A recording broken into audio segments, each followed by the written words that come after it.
In the 1840s, they thought diseases and illnesses were caused by bad smells. Did you know that? So they thought that bad smells were the cause of disease and illnesses. So people walked around with posies, little bunches of flowers, to keep bad smells away so they wouldn't get ill. It wasn't just because they didn't like the smell. They didn't want to die of illnesses. So they carried posies around.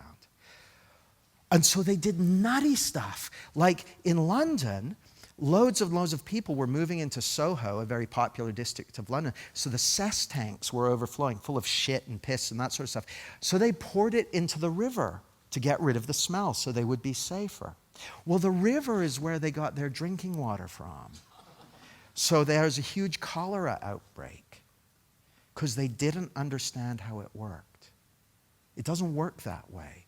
Illness and disease isn't caused by bad smells. It's caused by germs and bacteria. But they had a misunderstanding of how it worked.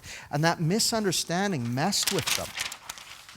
And history is full of these kind of things. So like,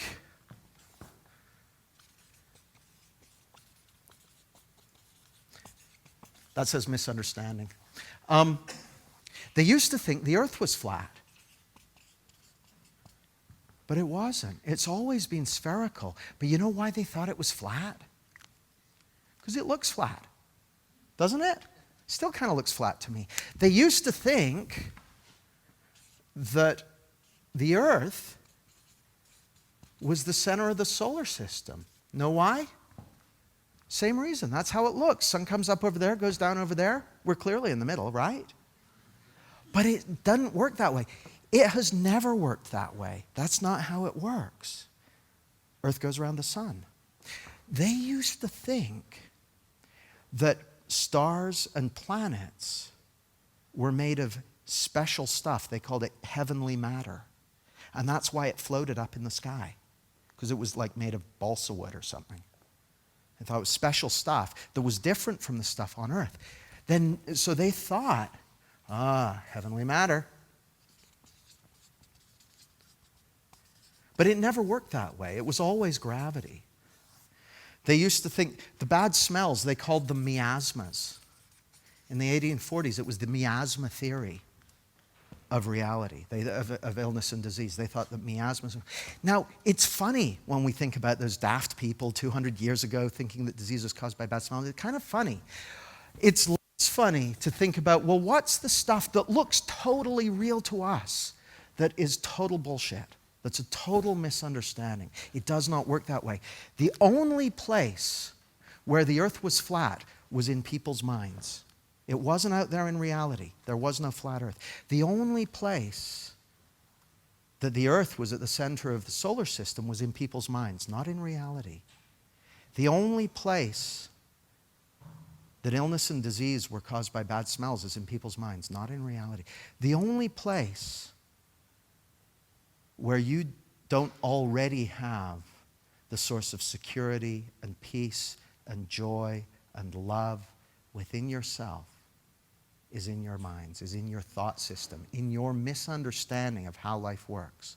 It's not in reality. In reality, you are the source of everything that you want to experience.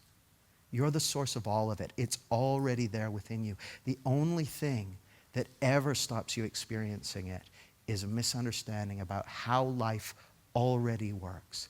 It already and only works inside out. It does not work the other way around. It's a misunderstanding. The belief that your feelings can come from somewhere other than your thinking is an illusion. The outside-in misunderstanding is a superstition. I don't know if it's going to be 20 years or 100 years or 500 years' time, but people will look back then at us and they will laugh. They will go, can you believe those dopey fuckers thought that your feelings came from stuff outside of you? Look at all the crazy shit they did. They fought wars, and they did crime, and they had addictions, and they were scared to talk to girls, and all because they thought their feelings came from outside of them. Dumbasses. But we're innocent. We're caught up in a misunderstanding.